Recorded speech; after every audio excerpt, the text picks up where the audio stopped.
뭐 예열 이런 거 따로 안 하시잖아요. 여러 사람들이 거쳤기 때문에 그런 차들은 똑같은 연식이라고 하더라도 차 상태가 좋진 않더라고요. 하지만 이제 아까 말씀드린 그 장기 렌터카 있잖아요. 여기서도 딱 두 가지가 조금 나눠져요.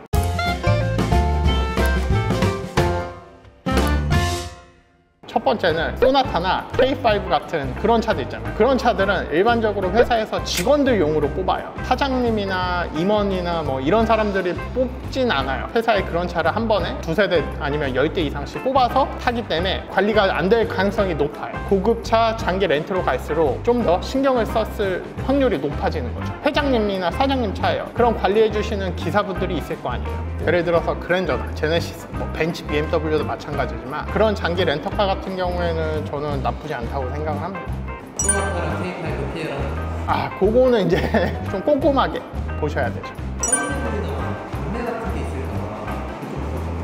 초보자분들이 처음 중고차를 구매를 하실 때 가장 큰 난관이 PD님 같은 생각을 가지고 계실 거예요. 이거 갔는데 허위 매물이면 어떡하지? 무서운 사람들이 나와서 강매를 하면 어떡하지? 라고 생각을 하시는데 일단은 허위 매물은 아예 없다고 제가 말은 못하겠지만 진짜 많이 없어졌어요. 가장 중요한 거는 중고차를 사러 가시기 전에 금액을 보셔야 되는 거죠. 예를 들어 평균 가격이 1000에서 1500만 원 사이에 형성되어 있는 차가 갑자기 300만 원 이러면 허위 매물일 가능성이 큽니다. 너무 싼 차는 피하시는 게 좋아요. 엔카를 보시면 돼요. 엔카에서 내가 만약에 소나타를 사고 싶다. 그 연식이나 아니면 모델별로 있잖아요. 모델 들어가서 이제 체크를 해보면 아 대충 가격이 이 정도 선이구나 라고 아실 겁니다. 강매에 대해서 이제 걱정을 하시는데 저도 뭐 그런 걸 뉴스에서만 봤지 실제로 접한 적이 없거든요. 뭐가 정답이다 라고 말씀을 드리기는 어렵지만 경찰을 부르는 게 좋지 않을까. 그거는 진짜 강력범죄라고 저는 생각을 하기 때문에 경찰에서 해결해 주지 않을까 생각을 합니다. 혹시 제가 중고차를 산 다음에 환불을 해줄 경우가 있다면 그것도 가능할까요? 일단은 많이들 걱정하시는 게 차량을 사시고 나서 차량이 마음에 안 들 경우가 있잖아요. 단순 변심이잖아요. 그런 경우에는 환불이 힘들죠. 아니면 환불을 한다고 해도 내가 지불한 취등록세나 부대 비용은 다 날리는 거죠. 그러니까 자기가 손해를 보고 다시 파는 거죠, 차를. 환불보다 다시 판다는 개념. 그쵸. 근데 만약에 성능 기록부나 딜러가 말한 사실과 뭔가 다른 결함이 발견이 된다면 그럴 경우에는 환불이 가능하죠. 근데 뭐 예를 들어 차를 구매하신 지 6개월 뒤에 그런 걸 발견했다. 아, 그럼 힘들죠. 근데 대부분 진짜 큰 결함이 아니고서는 환불을 안 하시고 그거에 대한 수리비를 조금 이렇게 절충해서 서로 합의를 하는 경우가 대부분입니다. 기름이 없는 차가 있더라고요. 그건 왜 그런 걸까요?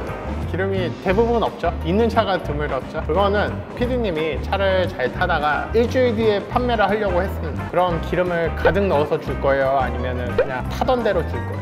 안 꺼내줄 것 같아요.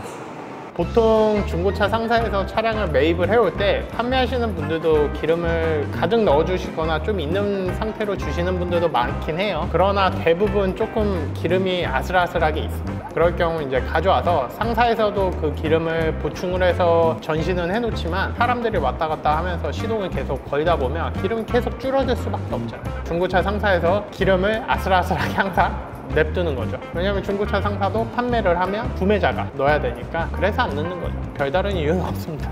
중고차도 신차처럼 사기 전에 이렇게 시승을 해볼 수가 있나요? 시승하실 수 있습니다. 차량을 보러 가시기 전에 미리 그 딜러분이랑 전화를 해서 시승이 가능한지 확인을 하시고 가셔서 시승을 하시는 게 좋습니다. 간혹가다 시승이 안 되는 차들도 있긴 해요. 보험을 직접 드셔야 된다 뭐 그런 얘기를 하는 딜러들이 있는데 그럴 경우는 내가 책임보험 얼마였더라? 얼마 안 합니다. 그거 들고 가서 시승을 해보실 수 있죠. 예약도 없이 만약에 방문을 했는데 시승을 부탁한다. 그럴 경우에는 딜러들도 거절하는 경우가 많죠. 아니면 요 그 주차장에서 한 바퀴 돌거나 그 정도 시승을 하는 거죠. 시장 보는 정도로 어느 정도 알 수 있을까요? 이 차 괜찮은지 아닌지. 힘들죠. 솔직히 말하면 주차장으로 파악되는 부분도 많긴 해요. 근데 이 차의 전반적인 컨디션을 확인하기 위해서는 도로로 나가서 저속이든 고속이든 조금은 그래도 운전을 해보시는 게 좋긴 한데 거절을 하면 그 차 안 사시고 다른 차 사시면 돼요. 시승이 안 된다고 하면 그냥 아 알겠습니다 하고 그냥 나오셔서 다른 데 가시면 돼요. 내가 좀 많이 주행을 하고 싶다 라고 하시면은 그 딜러분과 사전에 미리 예약을 하고 가시는 게 좋죠. 근데 그렇다고 해서 갑자기 강원도 갔다고 이러면 안 되죠. 너무 멀리 장거리로 운행하시는 건 힘들다. 제가 여기서 꿀팁 하나 드리면은, 만약에 신차 매장에서 판매를 하는 차량이면 신차 매장 가서 시승을 한번 해보시는 것도 저는 추천을 드립니다. 아니면은 쏘카나 렌트카로 빌려가지고 한 5시간 정도 운행을 해보시는 것도 좋습니다. 구매할 때 화면에 올라오는 것처럼 개인 거래가 있고 회사를 띄고 있는 거래가 있잖아요.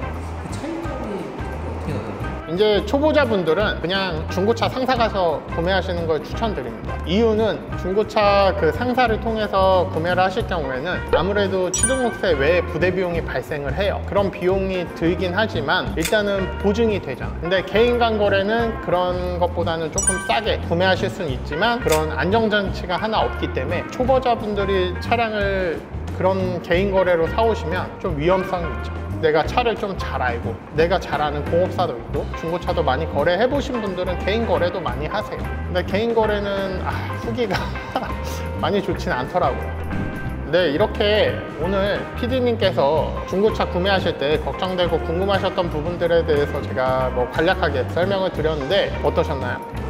도움이 될 것 같긴 해요. 근데 제가 너무 몰랐어가지고.